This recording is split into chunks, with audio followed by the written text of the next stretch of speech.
Mesdames et messieurs, bienvenue à votre chronique, la chronique du soir, avec notre consultant politique Agapite Napoléon Maforican. Bonsoir. Cher Romiad, bonsoir aux téléspectateurs. Voilà, le président Patrice Talon a accordé donc un entretien à nos confrères de RFI et de France 24. Il est revenu sur justement quelques aspects relevant de l'actualité au Bénin. Agapite Napoléon Maforican, la question sur l'impunité est encore revenu, justement, et donc le chef de l'État, je le cite, je n'envisage point l'impunité, gracier ou amnistier des récidivistes, une confirmation des propos tenus encore récemment. Oui, je pense que le président a donné le ton, tout ça lors de- du jour de, enfin, le jour de vote, hein, lors de sa prise de parole. Et il est resté content, et logique d'ailleurs, parce qu'il serait quand même inconcevable qu'un État se mette à renier lui-même ses propres lois et à prôner, disons, l'impunité. Et dans un pays où on engage quand même de nouvelles réformes difficilement, mais qui commencent pas quand même par passer, on ne peut pas se permettre donc de faire la promotion de l'impunité et donc de l'irresponsabilité. Je pense que le président de la République reste constant et je pense à son actif et c'est pour le bien du pays. Et pourquoi insister là-dessus quand on sait que depuis quelques années, on s'y habitue quand même? Alors on s'habitue à l'impunité. On s'habitue à cette lutte contre l'impunité. Oui, justement, mais malgré ça, regardez tout ce qui appelle ici et là pour demander, bon voilà, mais il a déjà gagné, les élections sont finies, maintenant c'est le temps du pardon, c'est-à-dire les mêmes litanies, et à chaque lendemain d'élection, lorsque des dérives sont connues, ça et là. On aurait dû faire le point, hein, analyser les comportements des acteurs en 2001.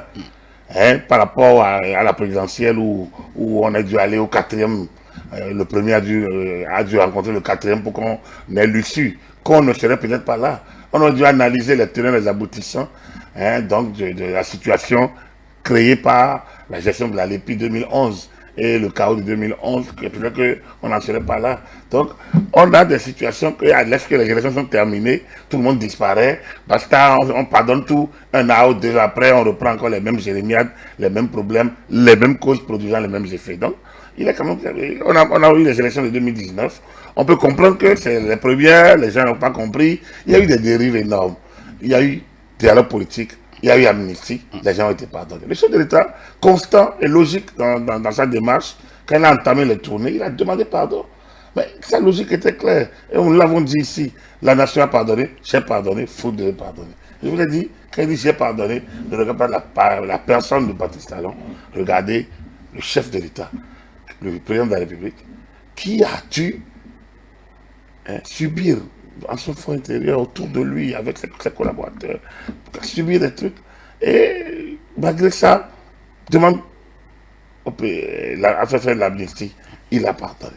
L'État a pardonné. Et vous? Donc, si c'était le cas, on n'aurait jamais pu vivre la situation qu'on a eue. Donc, comprenez qu'il y a eu une démarche derrière la posture présidentielle. Et c'est donc tout à fait logique que cette fois-ci, ils disent, mais non, il faut que les gens aillent au bout. D'autant que les propos étaient violents et étaient, bon, on a revenu plusieurs fois sur cette Tout à fait, question-ci. tout à fait. Donc, moi, Et d'ailleurs, jusqu'hier, vous rappeliez que on devrait pas justement aller là, puisque nous oublions beaucoup de choses après les élections. nous avons dit qu'il ne faut pas laisser. Les gens ne peuvent pas dire gaillardement, les élections ne peuvent pas avoir lieu sans nous. Les gens ne peuvent pas dire gaillardement qu'on va faire sauter on va faire exploser le parrainage. Les gens ne peuvent pas dire sans nous, oui, nous irons aux élections, mais sans le parrainage. Et lorsque vous voyez les confrères de France, on parle de retoquer candidature, c'est comme si mais la personne qui affronte les candidats, moi je ne dépose pas de parrainage. Son parti dit, nous on va déposer, mettre le peuple béninois à témoin, prendre le peuple béninois à témoin, on n'a pas besoin de parrainage. Et quelqu'un dit, même si on nous le donne, on dit non. Mais ça c'est la fraude à l'État, c'est la fraude d'État. Malgré ça, celui qui a dit on nous donne, on dit non, il est libre. Il est libre seulement parce qu'il n'a pas commis d'actes. Il n'est pas allé aux actes. Il n'a pas demandé aux gens sortez, marcher, brûler. Mais ceux qui l'ont fait, et on a entendu des voix, ceux qui l'ont fait doivent pouvoir en répondre. D'autant que le chef d'État semble cette fois-ci déterminé. Je pense que c'est l'occasion pour qu'une une fois pour de bon, les Béninois comprennent que ce n'est pas que les petits gens, pas que les petites gens dans nos localités qui doivent répondre des actes de vol de cabris, les coups et blessés et entraîner la mort, adultère, oui, comment on appelle ça, les crimes passionnels, non. Il faut bien que, ou détournement quelques cadres dans l'administration, détournement de de ça. Donc, il faut que les hommes politiques, qui sont l'exemple, qui doivent donner l'exemple, donnent l'exemple. Donc, nul n'est censé ignorer la loi. Mais nul ne doit être au-dessus de la loi également. Et eux, ils sont faiseurs de loi. Donc, ils ne peuvent pas se mettre au-dessus de la loi. Et justement... Quand le président de la République dit, par exemple, que le fait de gracier peut-être ou amnistier, ce serait une faute, on voit un peu la gravité des mots. Non, pourquoi? Je vous ai dit, quand vous regardez la démarche, vous devez comprendre la posture.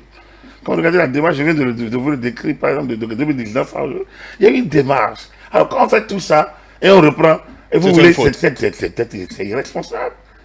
C'est irresponsable. Et l'irresponsabilité, je sais, c'est pas pire qu'une faute. C'est-à-dire que c'est ne pas exister, c'est ne pas se prendre au sérieux. L'État doit pouvoir s'assumer.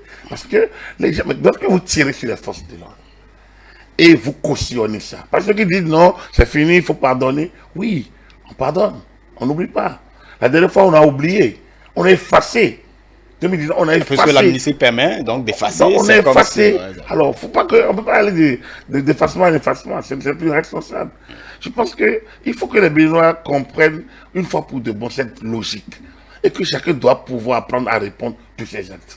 Un enfant qui n'étudie pas, il ne peut pas s'attendre à réussir. Qui n'a pas travaillé, n'a pas droit au salaire. Ça fait pas des expressions. Donc, vous ne pouvez pas créer des actes et ne pas pouvoir en répondre. La loi de cause à effet. Il faut que les gens comprennent que la relation va de cause à effet. Et vous créez une situation, vous devez en répondre. C'est comme ça. Même si vous êtes ancien président de la République, le président Patrice Talon le dit, si Boni Yaye est responsable des violences préélectorales, il en répondra. Si des présidents américains peuvent être condamnés ou des présidents français, je ne sais pas si le Bénin est une démocratie différente.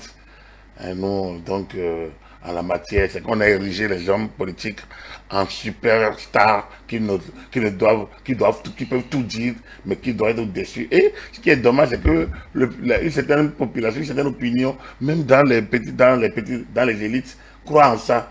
Et bien, même au niveau des petits gens, on croit en ça. Que bon, l'homme politique, lui, doit être au-dessus, lui peut faire des choses. Et l'ancien président de la République, qui n'a pas d'autre mandat que les avantages que le préfère et confère le statut, et l'ancien, lui, peut tout dire. Regardez ce que dit. Quand le chef d'État se met à interpeller l'armée, ancien président de la République, dit mais j'ai été président de la République, je suis président, ancien président dans l'exercice de l'Union africaine, j'interpelle l'armée, je demande à mon armée. Alors, vous vous demandez, mais on est où? On ne peut pas. Donc, je pense que si ce que dit le président est tellement logique, Boni Yaye, de Sefa Soglo, lui-même président Talon demain, s'il tombe sur le coup de la loi est là pour ça. Normalement, c'est ce qui devrait être. C'est ce qui devrait être. Les gens, autant la France était surprise quand Jacques Chirac a été condamné pour des trucs, des situations à la mairie de Paris. Aujourd'hui, la France n'était plus surprise quand Nicolas Sarkozy est condamné. Et il a d'autres affaires qui le poursuivent. Donc ici, on va dire chasse à l'homme. Et justement, la presse française va dire chasse à l'homme et va utiliser un lexique qui n'est pas du tout adapté. Alors, est-ce qu'on ne pourrait pas comprendre en France quand on sait qu'il y a une maturité démocratique? Aujourd'hui, est-ce que chez nous, est-ce qu'on a la même maturité démocratique? Donc, on doit raisonner en maturité démocratique là, en immaturité démocratique ici. Donc, on va regarder les tests. En test d'immaturité démocratique ou en test de maturité, n'est-ce pas? C'est des questions qu'on pourrait se poser. À l'humeur, n'est-ce pas? Oui, c'est pas vous qui... C'est le sentiment général. Je dis même au niveau d'une certaine élite et au niveau même du petit peuple qui devait s'offusquer, beaucoup, on a l'impression d'une condescendance passive ou bien de résignation. Finalement, c'est comme ça se passe. Ça doit continuer à se passer. Non, il faut que ça s'arrête. Il faut que ça s'arrête. Et je pense que c'est ça, c'est là tout le mérite du président Talon. Nous, on dit qu'il fait le sale job. Mais il le fait avec beaucoup d'engagement, j'ai dit de don de soi. Ça, c'est ça. On a espéré que les chefs d'État fassent et ils n'ont pas pu. Donc, ce qui se passe ici, une fois de plus, je le dis, c'est révolutionnaire.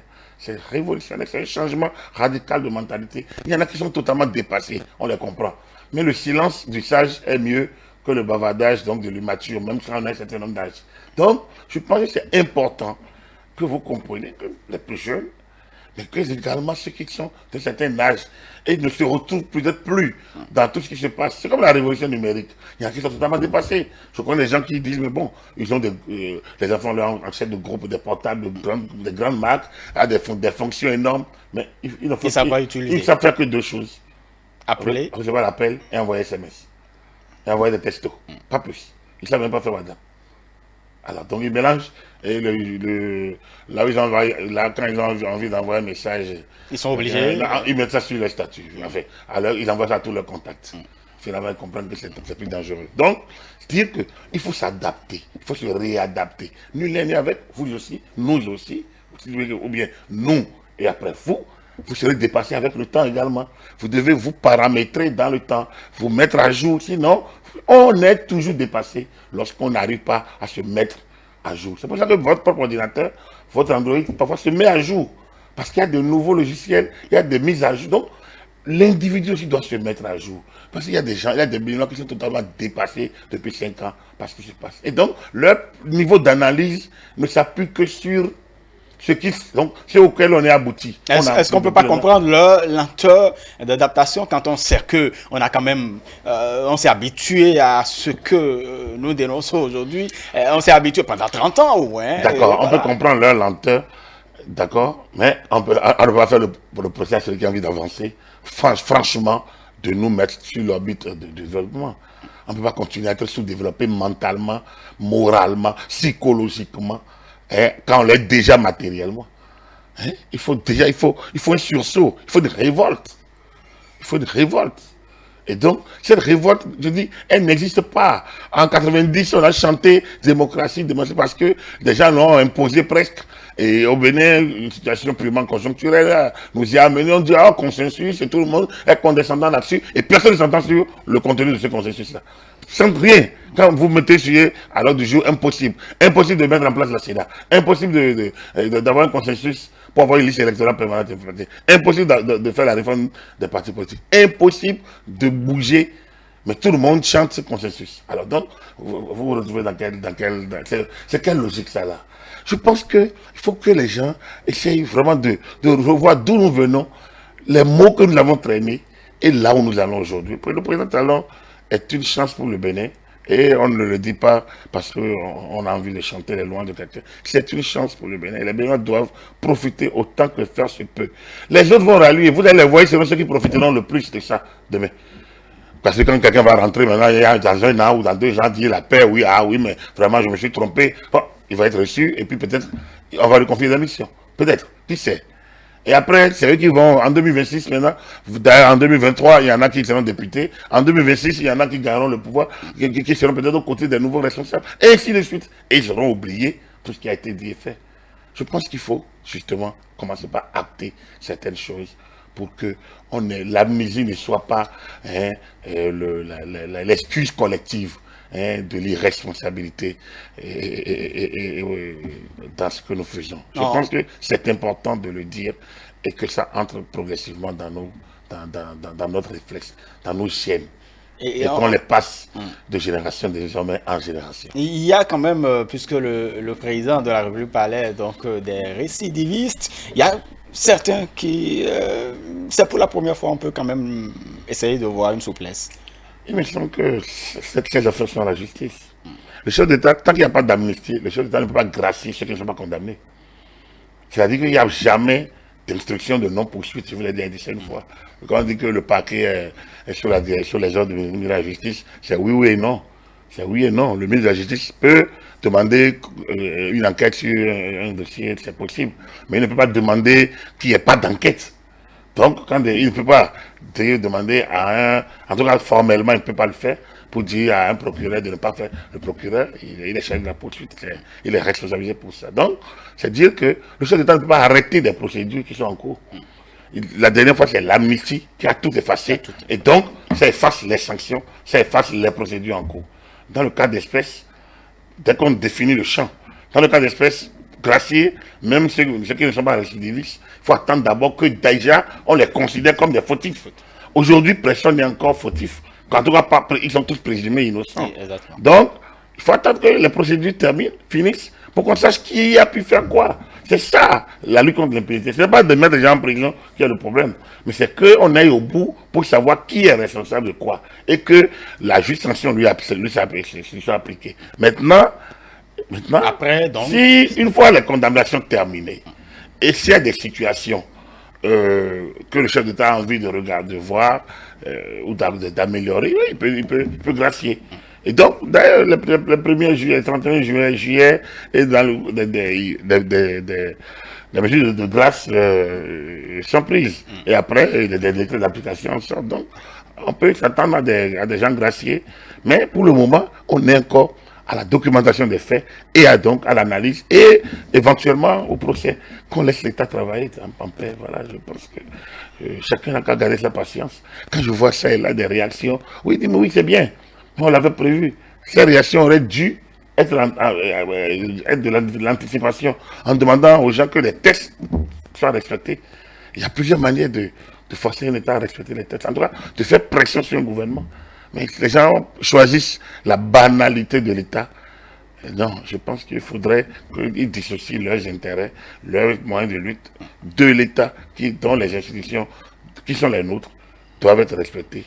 Et au regard même des dispositions de notre article, de l'article 34 de la Constitution de 1990. Tout à fait. Que vous évoquez très souvent par ici. Agapit Napoléon Mafork, avant de vous laisser partir, il y a tout de même un aspect qu'évoquent certains. Par exemple, Joël Aïvor et Kamadougou, qui ne font pas partie de partis politiques, et le chef de l'État l'a rappelé d'ailleurs.